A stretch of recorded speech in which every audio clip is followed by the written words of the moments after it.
Sharma moral TV. बात एक छोटे से गांव की है। उस गांव में हरिराम नाम का एक किसान रहता था। वो बड़ा ही सीधा साधा और भोला था। गांव के लोग अक्सर उसे मूर्ख बोलकर चिढ़ाते करते थे। अरे हरिराम तो इतना सीधा है कि अगर कोई उससे कहे कि आकाश से सोना बरसता है तो वह भी मान जाएगा। ये कहकर सभी हंसने लगते हैं। हरिराम अपनी सादगी और ईमानदारी के लिए जाना जाता था, लेकिन उसकी इसी भोलापन को लोग मूर्खता कहकर चिढ़ाते थे। हरिराम की पत्नी का नाम सरला था। सरला बहुत चालाक और हाजिर जवाब औरत थी। उसका दिमाग तेज था और उसे दूसरों को बेवकूफ बनाने में बड़ा मजा आता था। अरे मेरा पति तो कितना मूर्ख है, जो कह दो वही मान लेता है। अगर मैं चाहूं तो इसे अपने इशारे पर नचा सकती हूँ। ये कहकर सरला जोर जोर से हंसने लगती है। धीरे धीरे सरला ने अपने पति की इसी मूर्खता का फायदा उठाना शुरू कर दिया। एक दिन सरला ने कहा, सुनो जी, आज सुबह मैंने सपना देखा है। भगवान ने मुझे दर्शन दिए और कहा कि अगर तुम अपने पति को बोलो कि मुझे एक सोने की चूड़ी दिलवा दोगे तो हमारी किस्मत चमक जाएगी। तो क्या तुम मुझे एक सोने की चूड़ी दिलवा दोगे जिससे कि भगवान जी हमसे प्रसन्न हो जाए और हमारी किस्मत चमक जाए? सच? अगर भगवान ने कहा है तो हमें जरूर चूड़ी लेनी चाहिए। हरिराम ने दिन रात मेहनत की और अपनी मेहनत की कमाई से सरला के लिए सोने की चूड़ी खरीद दी। गांव वाले जब ये सुनते तो हंस पड़ते। अरे ये हरिराम तो पत्नी के सपनों पर भी विश्वास कर लेता है। हरिराम बेचारा बहुत सीधा है, जो भी उसकी पत्नी बोलती है उसी को सच मान लेता है। गांव वाले हरिराम के सीधेपन और भोलेपन की वजह से उस पर दया खाने लगते हैं। दूसरी तरफ सरला धीरे धीरे अपने पति की मूर्खता का दिन पर दिन और फायदा उठाने लगी। कभी वो कहती, भगवान ने कहा है कि मुझे रेशमी साड़ी चाहिए। कभी कहती, अगर तुम मुझे गहना नहीं दिलाओगे तो देवता नाराज हो जाएंगे। हरिराम, जो सचमुच में भगवान से डरता था, बिना कुछ सोचे समझे उसकी हर बात मान लेता। उसकी सारी कमाई पत्नी की इच्छाओं पर खर्च हो जाती। गांव में हर कोई ये तमाशा देख रहा था। लोग हरिराम को समझाते, बेटा अपनी बीवी की बातों पर इतना भरोसा मत किया कर, वो तुम्हें बेवकूफ बना रही है। लेकिन हरिराम उनकी बात नहीं मानता और कहता, नहीं नहीं, मेरी सरला तो बहुत धार्मिक है, वह कभी झूठ नहीं बोल सकती।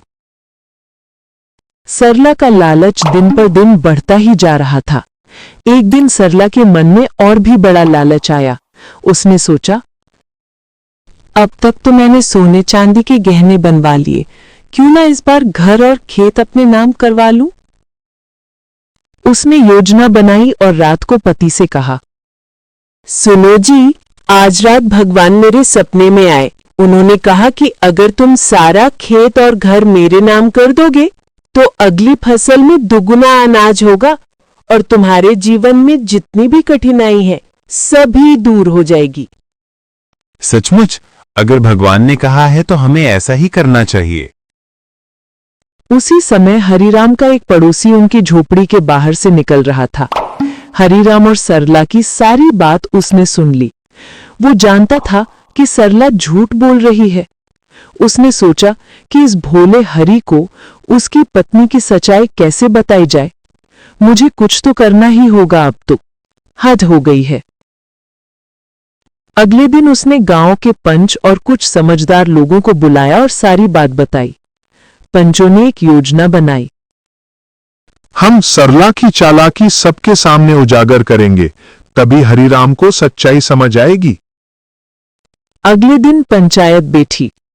पंचों ने सरला से पूछा, तुम कहती हो कि भगवान रोज तुम्हारे सपने में आते हैं? जी हाँ, बिल्कुल। तो फिर आज रात जब भगवान आएंगे तो उनसे पूछना कि कल गांव के कुएं से कितना पानी निकलेगा। अगर तुम्हारा जवाब सही निकला तो हम मान लेंगे कि तुम सच कहती हो। सरला फंस गई। उसने झूठ मूठ हामी भर दी। अगले दिन सुबह सब लोग कुएं पर इकट्ठे हुए। सरला ने कहा, भगवान ने कहा है कि आज कुएं से सिर्फ 10 घड़े पानी निकलेगा। लेकिन जब लोग पानी खींचने लगे तो 10 नहीं 100 से भी ज्यादा घड़े पानी निकला। सारा गांव हंस पड़ा और सरला का झूठ सबके सामने आ गया। देखो देखो, यही है चालाक सरला की सच्चाई। ये हमेशा से हरिराम को पागल बना रही थी। अब हरिराम की आंखें खुल गईं। उसने गुस्से से पत्नी की तरफ देखा और कहा, तुमने मेरे साथ धोखा किया, भगवान का नाम लेकर मुझे मूर्ख बनाया, मेरी मेहनत की कमाई बर्बाद कर दी। तुम्हें जरा भी शर्म नहीं आई? कैसे कर पाई ये सब तुम? मुझे तो सोचकर भी शर्म आ रही है कि ये सब मेरी खुद की पत्नी ने किया। सरला शर्म से सिर झुकाकर खड़ी रही। पंचों ने फैसला सुनाया। सरला, तुम्हारी चालाकी के कारण तुम्हारा पति और ये परिवार बहुत परेशान हुआ है। अब तुम्हें वचन देना होगा कि आगे से कभी झूठ और लालच का सहारा नहीं लोगी। सरला रो पड़ी और उसने सबके सामने माफी मांगी। मैंने लालच में आकर गलती की, अब से मैं सच्चाई और ईमानदारी से ही जीवन बिताऊंगी। हरिराम ने भी उसे माफ कर दिया, लेकिन अब हरिराम इतना भोला नहीं रहा। वो समझ गया कि मुझे थोड़ा समझदार और चालू बनना पड़ेगा, जिससे कि मुझे कभी भी कोई बेवकूफ न बना सके। धीरे धीरे सरला भी समझदार औरत बन गई और पति के साथ मिलकर खेती बाड़ी में मेहनत करने लगी।